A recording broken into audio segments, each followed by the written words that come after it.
Her true story from Missouri. My granddaughter said, "You embarrassed me at her wedding, so I took back the venue key." She cried over the cake. I watched from my car. "Don't speak at the reception. Your voice is too old-timey. Can you not wear that old thing to my wedding? You look poor, Grandma." My granddaughter's words cut through the curtain of the bridal suite like a knife. I stood frozen, my hand clutching the handkerchief her mother had embroidered years ago. It was delicate, white linen with tiny roses stitched in pink and green, a family heirloom that had passed through 3 generations. Now it trembled between my fingers. I did not speak. I did not move. My granddaughter, resplendent in her lace gown, spun away, brushing past her mother and the bridesmaids with a final flick of impatience. The wedding planners hovered behind a makeshift arch covered in silk flowers, whispering to one another, phones in hands, glances darting my way. Every movement around me felt frantic, the florist fixing last blooms, the photographer adjusting lights, the coordinator checking the timeline. I felt invisible, shoved aside like an unseasoned prop. But I was not a prop. I was the woman who had held this girl when she was 6, her big eyes trembling with grief after her mother died in that car accident. I had stepped from grandmother to primary caregiver overnight, when her father could not bear to lose another woman he loved. I had signed permission slips, guided her homework, whispered encouragement into her ear before every recital and every middle school test. I had sewn patchwork quilts to keep her warm in winter and read her stories in that same room where now she stood in white, her face set in a mask I did not recognize. I remembered the first night she lived with me, the way she looked up at me from her tiny bed, sleep still wet on her lashes, and asked, "Grandma, will you always be here?" I had said, "Till the earth doesn't turn," and meant it with every fiber of my being. Yet here, in this moment, I felt every promise unravel beneath me. I watched her, this woman who was once the child curled into my lap, deliver the perfect speech for Instagram caption and then reduce me to a punchline live in the dressing room. I looked down at my dress, hand-me-down from my own daughter's wedding decades ago. Its floral pattern faded, but the lace still intact. It had been pressed and steamed to appear clean and supple, but its soft pastel design looked out of place beside her couture and designer gowns. They had told me to wear something understated, and I had listened. But now I saw the implication behind the words. Wear something forgettable. Look like you belong in the background. The team around me parted, forming an aisle through which I walked unannounced, heading out the back exit. No one admonished me. They were too busy smoothing wrinkles in the bride's train, adjusting jewelry, double-checking the hairpieces. I stepped outside into the cooling Missouri afternoon and inhaled deeply. The air tasted of freshly cut lawn and an approaching storm. Not that it mattered anymore. I thought of my granddaughter's voice, sharp, polished, biting, saying I looked poor. I thought of the expenses she and her fiancé did not understand I had nurtured. The venue, the cake, the music, the floral arch, the waitstaff and the linens. Every dollar of it came from the trust I had set aside when she lost her mother, funds I had planned for the day she found someone to share her life with. She had married a man who came from money, and suddenly the world mattered more than the woman who had raised her. I fingered the handkerchief, dry between my hands now, and thought of those nights when the two of us would fall asleep watching the ceiling fan spin stories out of the gloom. How I had sat at the foot of her bed, praying for her future, hoping she would rise stronger than the sorrow that brought her to me. I remembered the first time she said, "I love you," before drifting off, the way her voice wavered between gratitude and fatigue, and now this. I closed my eyes and let tears gather just long enough to feel their weight, and then I wiped them quickly. I would not cry in front of them. I would not give her the satisfaction. I walked to the side of the venue, found the manager stepping between cocktails and guests arriving early. The arch outside the door framed the back of the building, leaves rustling in the soft wind. I tapped him on the shoulder. "May I have the venue key back?" I asked quietly. He looked me up and down, confusion flickering in his eyes. "Mrs. Thompson?" he said carefully. "I thought you were the grandmother of the bride. Everything is all set?" "I am," I said, "but it is no longer my event." I slipped the handkerchief into my purse and stood tall, even as my heart pounded. "Thank you very much." He hesitated, but I nodded. He handed over a small brass key, ornate, heavy like stone. I tucked it into my coat pocket and walked away, past closed doors, past voices on the verge of celebration, until the building swallowed me in its stone walls. Out in the parking lot I found my car, the familiar brown station wagon waiting for me like an old friend. I leaned on its hood and watched guests arrive, their laughter floating through the air. My granddaughter stepped into the light, escorted by her uncles, holding her father's arm.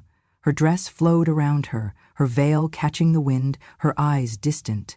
She looked radiant, but I saw the fear behind her smile, the uncertainty of a woman unsure if she had done this right. I got into my car, locked the door with deliberate care, and backed out slowly, giving her one last look. Her shoulders fell for a moment as the realization hit. I did not linger. I drove away before tears could begin their rehearsed journey down her cheeks. I did not speed. I did not fast forward. I drove straight to a diner on the outskirts of town, small and empty except for the coffee steam and the morning newspaper. I ordered a slice of cherry pie and tea, and I ate without hurry. The pie tasted like a second chance, sweet and unexpected after a long stretch of sacrifice. Sitting there, alone with the veneer of strangers around me, I felt the weight lift off my heart. I had come to her wedding to celebrate her joy, but she had made it clear she did not see me. I was not misplaced. I was dismissed. Let her think she could erase me. Let her believe that funding her dreams meant owning me, but I hold the key. And one day she will realize that I was never the guest, I was the foundation. I entered the reception room quietly, careful not to draw attention. The room was elegant. Crystal chandeliers, white-draped tables, floral centerpieces rising like silent monuments. Guests were seated, laughter filling the air, but I found my name on the assigned seating chart. The planner, leaning over to explain, said my seat was just a little out of the way, near the back, beside the restroom door. I managed a nod. I could live with a discreet spot, so long as I still had a seat. When I sat down, I realized I was last, literally the final chair at the end of the row. Everyone else had a spot closer to the head table, the bridal party, the in-laws, even a few distant cousins I barely recognized. I caught a glimpse of them tossing silent glances in my direction, half apology, half amusement. Sinking lower into my chair, as if I might disappear into the carpet, I looked up at the dais. My granddaughter and new grandson-in-law were smiling and waving, but I felt disconnected, like the world had built a stage and forgotten to invite me to the spotlight. A young woman, smoothly dressed and perfectly coiffed, sat beside me. Someone I assumed was part of the catering staff. She carried a clipboard, wearing a professional smile, and every few minutes she made eye contact with the planners behind the scenes, relaying timing cues. I was broadcasting my own question. Why was I here, if they preferred not to hear me speak? The music began softly, and in that moment, I remembered all the ways I had shaped this gathering. My hands had poured money into every vendor's hand: the venue fee, the cake, the floral arch, the meals, the sound system, and yes, the microphone system too. I had been told I didn't have to worry about cost, that I should sit back. That should have felt like love. But sitting here, it felt like erasure. I remembered working 2 jobs to raise her, nights at the hospital, days cleaning homes. I recalled signing my wedding ring over for her school fees before my husband passed. I remembered every scholarship I fought for, every scholarship letter I celebrated, because I had given time and sacrifice to ensure she had opportunity to meet this man she loved, and yet now I had no voice. I finally realized why my seat was so far, why no playlist included my bumpkin stories. I leaned over and asked the attendant at my side, "Excuse me, who is speaking first?" She looked startled. "Your granddaughter is giving a speech after the cake cutting, ma'am." So that meant there would have been a mic saved for me, or at least a second mic. I looked to the planners beside the head table. They were busy, heads down on phones, fingers turning out the next cue. I searched for the mic stand that had been thoughtfully set up earlier. It was missing. Suddenly I understood my place in this celebration. Not only was I placed at the back of the line, I was erased from the program. Before I could process fully, the moment arrived. The head table stood, clinking glasses. My granddaughter's voice trembled as she began her speech, her eyes fixed forward. Guests quieted, anticipation glowing in the low lights. I held my applause, waiting for a cue to step forward, but none came. Then her voice cracked when she mentioned the people who had made it possible. She turned slowly, expecting to see me, and then looking for me. When she saw an empty seat behind, her throat closed and tears gathered. "No microphone," she whispered, or at least attempted to, but her gaze never turned to me. I realized she assumed I would not speak, so they did not prepare a mic. I swallowed hard, feeling every knot in the fabric of that beautiful dress lock into place as her groom took her hand and gently guided her away. I sat back, mouth dry, tears not yet welling. I thought of the nights she had clutched my hand before school, shaken with nerves. I thought about her mother, the first love of my life, taken too soon, and how I used my grief to raise this girl who now looked like a stranger. Someone behind me laughed, a patron of family wealth. I saw her eyebrows silently ask, "Isn't it quaint how she saved that seat for her?" I closed my eyes and recalled what had made me want this day to be perfect for her. The smile on her face when she discovered her first paycheck in my hand, the pride that lit her eyes when she walked across a stage I could no longer step onto. After the cake cutting, an announcement came. "Now we have a mother-daughter dance." I watched couples rise. I watched moms pulled to the floor, babies scooped from high chairs. I waited. No one came for me. I waited longer, and then I understood. My granddaughter had denied me the role, not explicitly, but quietly, sneakily, convincingly. I might not have accepted the mic earlier, but she didn't even leave me the chance. I steeled myself. Good. That would be remembered. I stared at a champagne flute, half empty, before sliding out of my chair. I felt the sticky feel of cake frosting under my literature fingers when I brushed them on my dress. I walked slowly across the room. No music followed me. No whispers trailed. Actually, there was a hush, a low, uncomfortable hush, maybe because someone knew they had crossed a line. I passed the head table, just behind the bridal party. My granddaughter glanced away, avoiding my gaze. I felt a pulse in my throat rising. I looked at her husband's polite expression, the nervous bride next to him. I think they thought I would ask for a second round of cake, or worse, remind them I existed. But I did not. I kept walking. I did not want theirs. And yet, I belonged to this day as her grandmother, as a mother, as the rock beneath every step she would take today. I exited the back door, stepped onto warm concrete, and leaned into the evening air.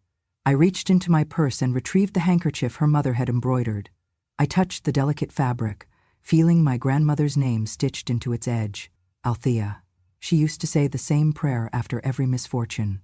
"We shall stand again. Stronger." I folded the cloth in my hand and pressed it to my heart. I reached the parking lot and paused beside my car. A shot of wind filled my ears.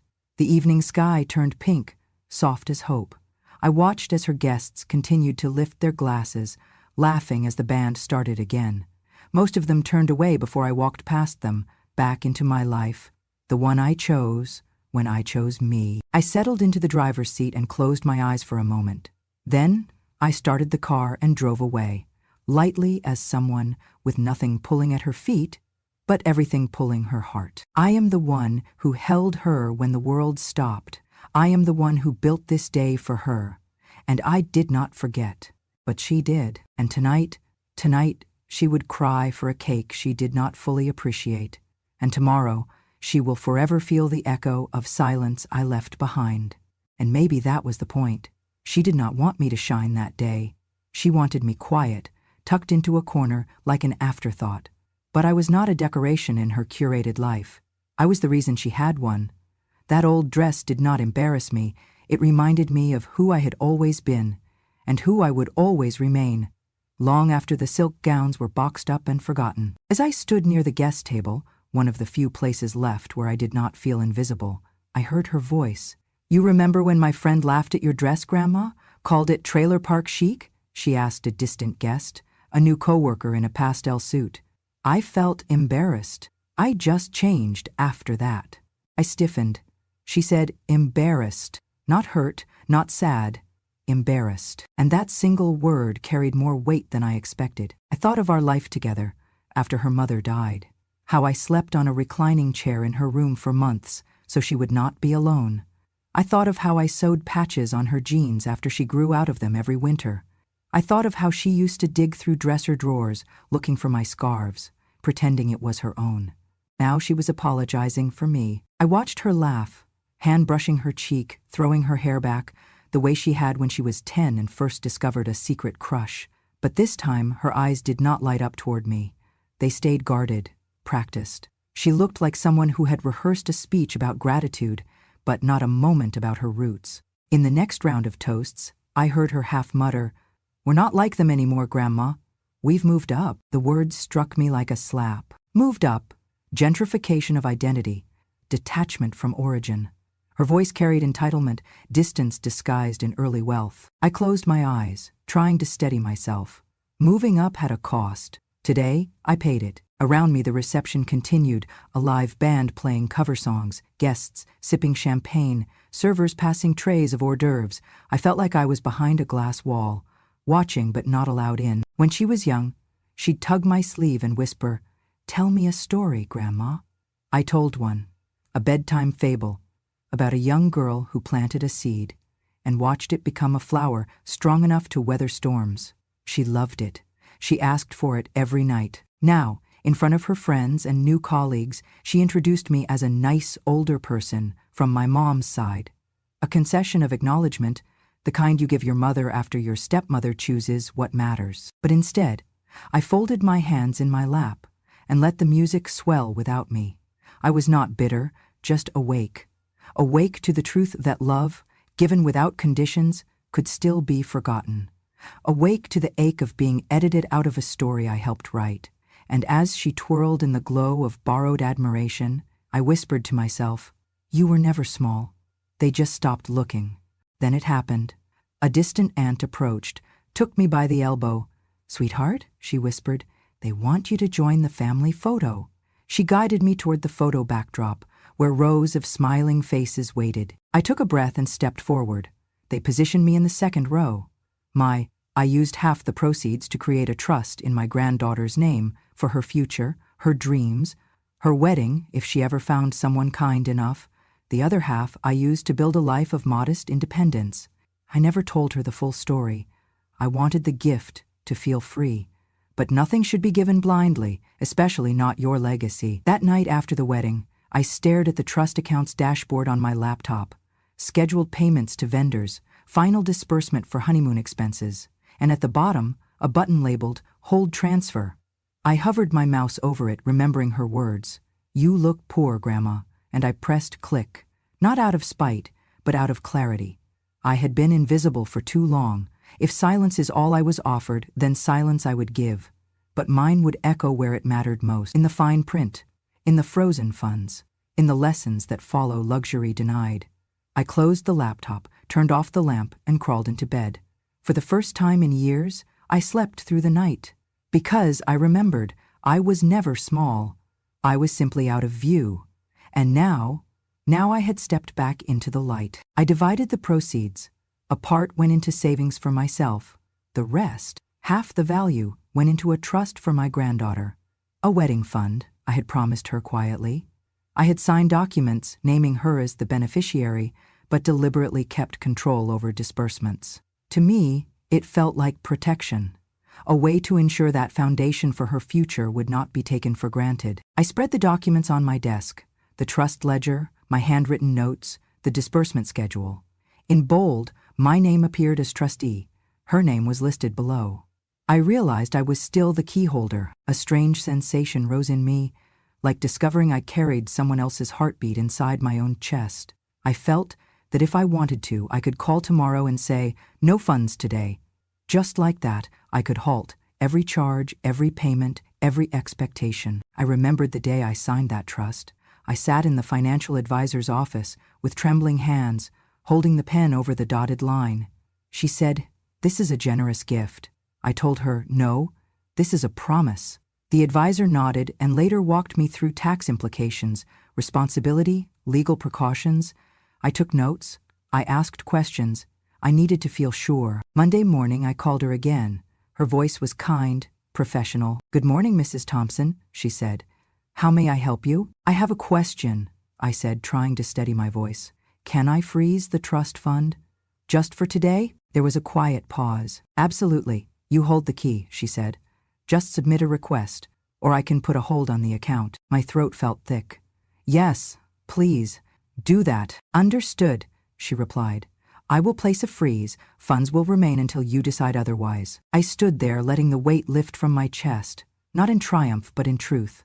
I was not trying to ruin a wedding. I was reclaiming my place in the story. They wrote me out with whispers and wardrobe edits, but I remembered every page, every bedtime story, every ride to practice. I did not need applause or a toast in my honor. I just needed to stop funding my own erasure.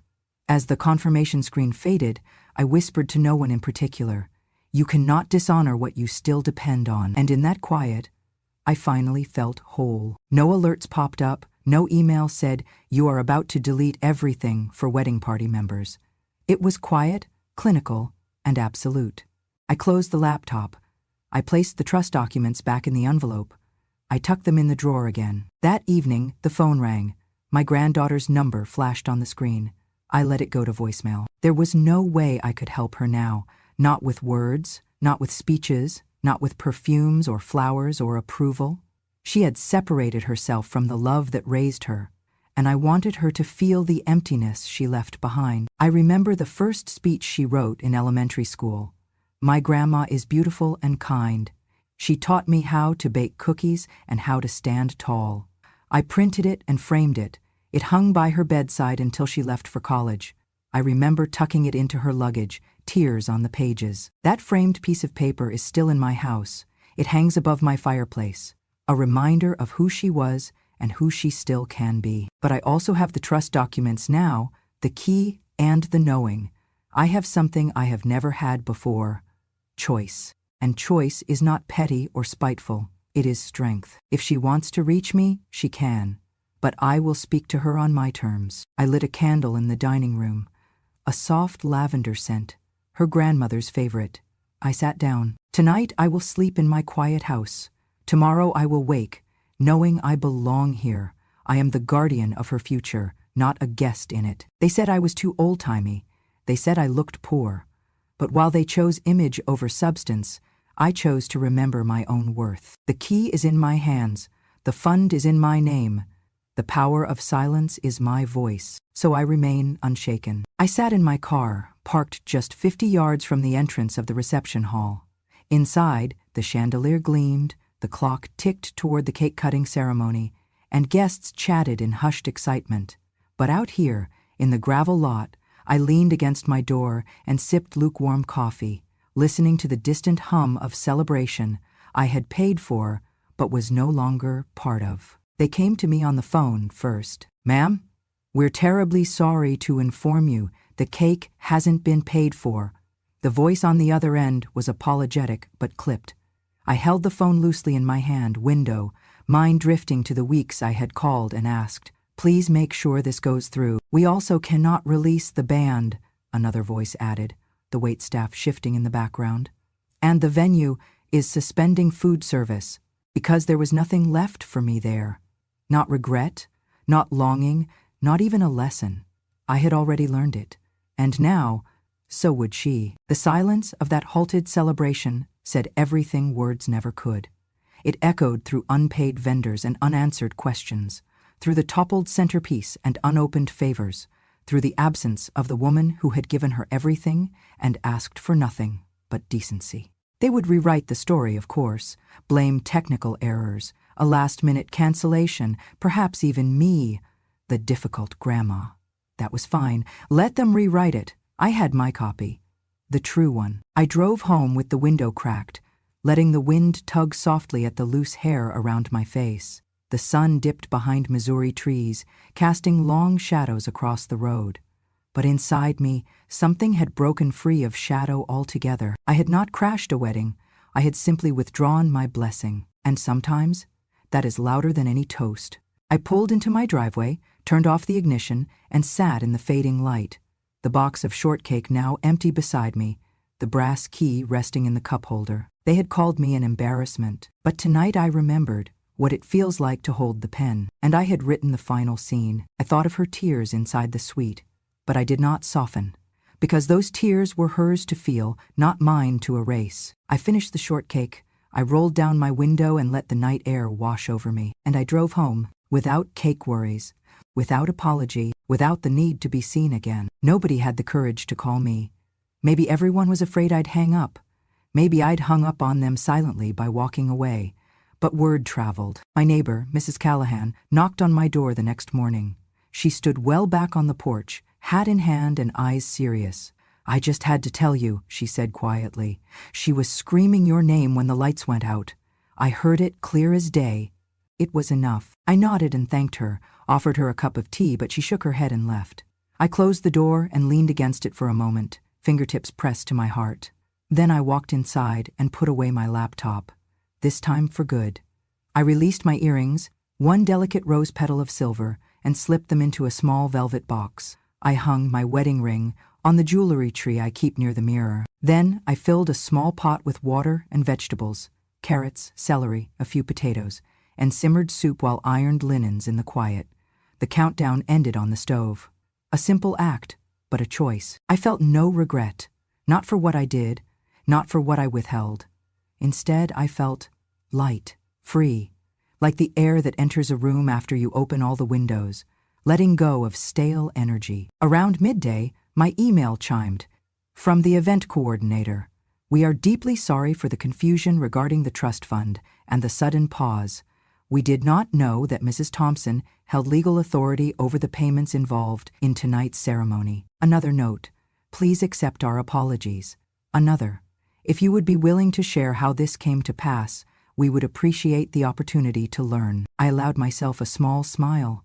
They did not know why it had to happen this way, but they could still learn. I tapped the email box, drafted a reply. "Thank you for reminding me I still have choices." Then I sent it. It felt like dropping a pebble in a still pond and watching the ripples spread. Outside, the world carried on. Children laughed as they boarded buses, someone's lawnmower roared down the street, a dog barked in the distance. My house remained quiet. I ate the last of the soup, satisfying and warm. No guests, no celebrations, no awkward apologies. In the afternoon, I opened a drawer containing wedding photographs, those digital files I had never shared, images of guests dancing, flowers arcing toward the sky, my granddaughter's smile lit by sparkle lights. I deleted them all, not out of spite, out of intention. These memories were hers, not mine to keep. I deleted the images, letting the files fade into software oblivion. Each image deleted felt like another small step toward reclaiming what was mine. Not in bitterness, but in clarity. By evening, I sat in the soft light of my living room. A candle burned nearby. I held a cup of lavender tea as the furnace hummed comfortably. I thought about quiet, the kind of silence that does not hum with sorrow, but sings with self-respect. I thought about the lesson I learned too late. Never let kindness be mistaken for weakness. My phone buzzed on the table. My granddaughter's message. "Mom and Dad say maybe we can fix this." I read it and tapped like, but said nothing. She might come calling again, but this time I will answer when and if I choose. I remembered who I was before want and need eroded my boundaries. I remembered that love and funds are not the same. Love is shared. Funds can be given, sheltered, or withdrawn. The day did not bring headlines. No news van stood outside. No fears. Just me. With my soup bowl empty, my heart steadier than it had been in years, my mind clear. One day I will speak with my granddaughter again. Maybe we will laugh, maybe we will cry. But right now I am choosing silence, simplicity, and a peace I earn. And when the echoes of last night's celebration have fully faded, I'll keep this moment, quiet, full, and wholly mine. I remember that first Saturday vividly, the one when I decided I wouldn't hold someone else's dress anymore. Not literally, not metaphorically, not ever again. I walked into the community arts center, walked past tables of brushes and glazes, and introduced myself to the ceramics instructor. She greeted me with warmth, but no pity. It felt like a fresh start. My hands trembled as I molded clay beneath them, soft, pliable, obedient. The clay didn't care about my age or my baggage. It just responded when I applied pressure, when I shaped it with purpose. That afternoon, I learned how to throw a pot. The wheel slipped at first, the clay collapsed. But when I finally made it stand tall, upright, I realized something. If I could shape mud into something beautiful, maybe I could shape my own life too. I started going every Saturday. The other women in the class ranged in age, background, and skill. Some used clay to craft sculptures. Others released decades-old emotions into vases. I began shaping ritual bowls, the kind that hold soup or soul. I let the kiln fire be a metaphor, and the finished pieces felt like new chapters in my hands. I also reached out to old friends, women I had lost touch with because my life became caregiving, fixing, supporting others. One afternoon, I met my former book club at a coffee shop downtown. We sat on the patio, sipping lattes and reminiscing about books we once dissected. Life-changing lines, heated arguments over Hemingway's intent. I brought a couple of unfinished bowls to show them, and they cheered as if I'd written a novel. For the first time in a long time, I felt seen, not as mom or grandma or trustee of a trust fund, but as me. That evening, I returned home to my quiet house and sat down at my desk. I pulled out stationery I'd kept since my daughter's wedding and penned a letter, not to anyone else, but to myself 20 years ago. I imagined the version of me who just had a newborn, whose husband was working graveyard shifts in a factory, whose eyes were bright with hope, but weary already, thinking love demanded sacrifice above all else. In shaky script, I wrote, "Dear Laura, you deserved more than silence. You deserved respect. You deserved peace. You never should have lost sight of your own voice." I sealed and dated the envelope without intending to mail it. It was therapy. It was absolution. One afternoon, I opened a flyer at the senior center. Attend a workshop. Know your rights. Protect your assets. I signed up with trembling fingers. Turns out, they expected a retired accountant or lawyer. Imagine their surprise when a grandmother from rural Missouri walked in. I introduced myself and shared my story, how I created that trust fund, how I quietly saved for her daughter's wedding, how no one thought to thank me. They listened. Their eyes, their nods, that authority I held, legal, moral, transformed into something more. I taught them how to read deeds, how to identify power of attorney forms, how to keep copies of mortgages and wills in safety deposit boxes. One woman cried when I told her, "Your son does not have the right to refinance your home without your signature." Another closed her eyes with relief after shredding that joint credit card her granddaughter kept maxed out. Some of the ladies called me after the workshop. "Do you hate your granddaughter now?" one asked, voice full of worry, as if they believed I had become cruel overnight. I did not hesitate. I laughed gently and said, "No, I just chose peace over being tolerated, because hatred is heavy. I had borne enough burdens in my lifetime." That Christmas, with no wedding in sight and no drama, I hosted a small dinner at my home. I cooked roast chicken, mashed potatoes, gravy from scratch, green beans, and a simple chocolate cake. The women from my old book club came, along with a few participants from the legal workshop. My table was lively. Laughter, uplifting stories, real connection. Someone looked at me across the table and said, "Laura, I don't know how you do it. You lost so much, but look at you now." I responded, quietly, "I'm just living, and living is the only thing I felt I had left to do." I walked away from caregiving as my sole identity that night, and I embraced being whole again. I found a new rhythm. My weekdays began with a walk along the river, slow, intentional steps as the sunrise wrote gold across the water. I journaled there, perfecting my handwriting on blank pages, thinking of that graduation speech I never gave, the milestone memories I missed while saving everyone else's. On Fridays, I taught a mini legal circle at the library. Local women filled the chairs. Grandmothers, widows, mothers of special needs kids, hungry for knowledge. I lit up discussing estate planning forms, guardianship, and how to file photocopies with bank managers. One week, a young woman said, "You're like that grandma in the movies who trains a community."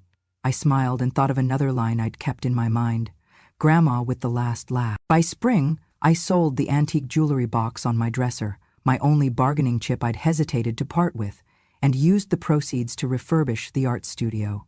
New clay, new glazes, new kiln pads. When the studio announced it on their social media, they posted a photo of me at the wheel, clay spinning beneath my calloused fingers.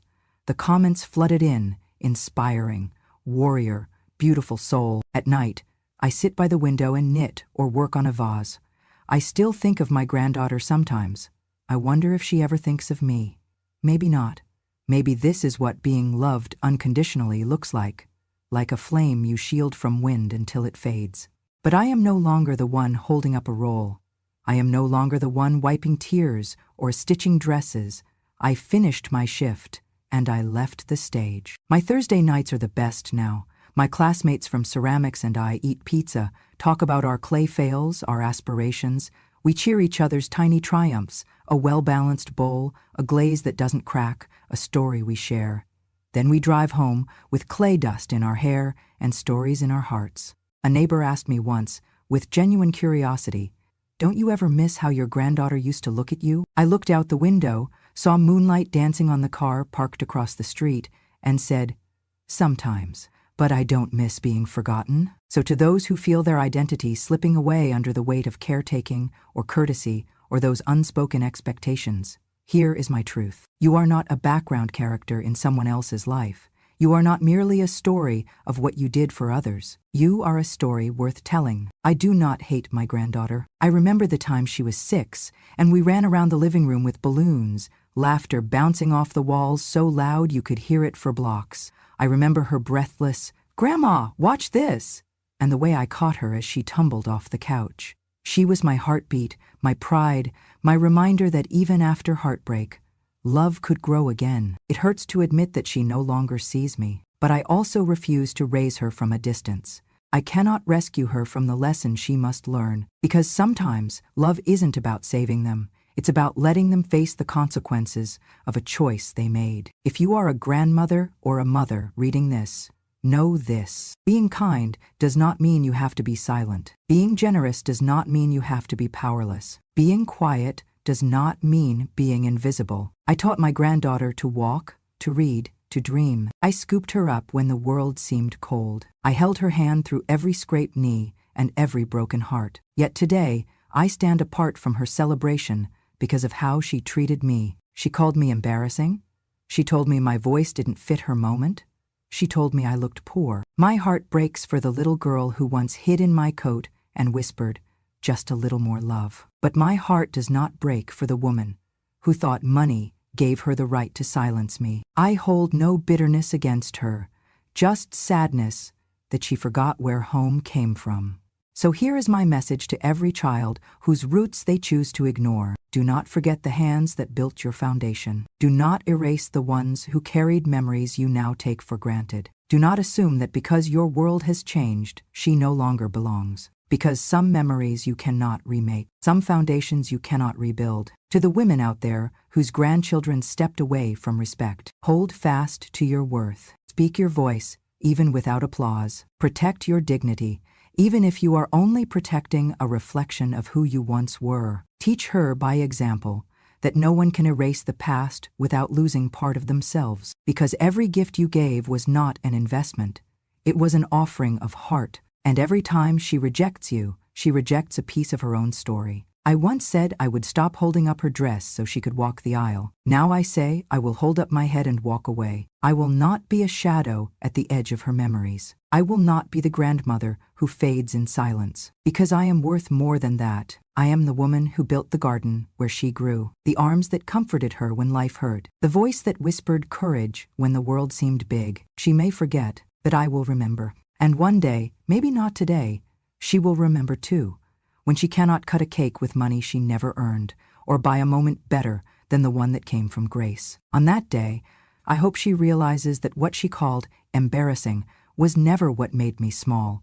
What made me invisible was her choice not to see me. But tonight, I choose to be seen by those who matter. Friends, neighbors, women who stood beside me when I needed it most. I choose to be seen by the woman I used to be, and the woman I choose to be now. I was once erased from a celebration. Now I hold the key and pride in the silence she left behind. My granddaughter called me embarrassing, but today I hold the key, and she's still crying over a cake that never got served. Thank you for listening. If you saw yourself in my story, even just for a moment, then know this. You are not alone. There are thousands of us out there, women who held families together with bare hands and soft hearts, women who were called too much and not enough in the same breath. But not anymore. At Grandma, True Stories, we speak the truths that were once whispered in the kitchen or buried in silence. We remember everything they hoped we'd forget, and we tell it, not for revenge, but for reckoning. If this story stirred something in you, if you believe wisdom should be heard, not hidden, subscribe to Grandma True Stories, because our voices are not too old, they are just on time. And remember, when a grandma speaks, the world finally listens.